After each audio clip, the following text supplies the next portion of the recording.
Nagaa Waaqayyo isiniif haa baay'atu. Saba Waaqayyo akkam jirtu nagaa keessan miti nagaa koodha. Kutaa macaafa qulqulluu keessaa iddoo tokko wajjin dubbifanna. Yesuus bara baraan gooftaadha. Kutaa macaafa qulqulluu keessaa macaafa Roomee boqonnaa 5 lakkoofsa 6 kaanee wajjin dubbifanna. Yesuus bara baraan gooftaadha. Akkas jedha. Nuyi amma illee ofii dadhaboo taanee utuu jirruu yeroon yaadame yommuu ga'etti Kiristoos warra akkuma keenya Waaqayyo irraa fagaatan hundumaaf du'e. Warra akkuma keenya Waaqayyo irraa fagaatan hundumaaf du'e. Tarii namni nama waan gaarii godhe tokkoof du'uu fi fedha qabata malee nama qajeeladhaaf waan du'eef hin fakkaatu.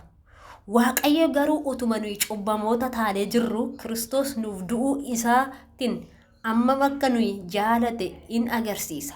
Kanaafis amma nuyi dhiiga isa dhangala'een qajeelota erga taane ammam caalatti isumaan immoo dheekkamsa Waaqayyoo jalaa ooluuf jirra.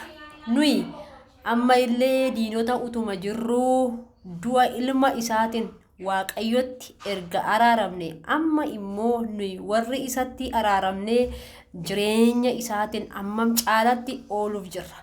Kana duwwaa sii miti. Gooftaan keenya Yesuus Kiristoosin amma araara waan qabuufis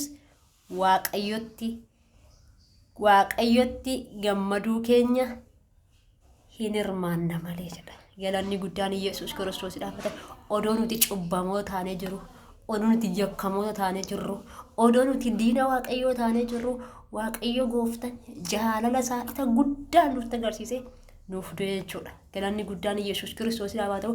Warri Kiristoos anaaf du'eera jettan, warri Yesuus Kiristoositti amantan guddaa gammadaa isiniin jechuun jaalladhaa. Eebbifama.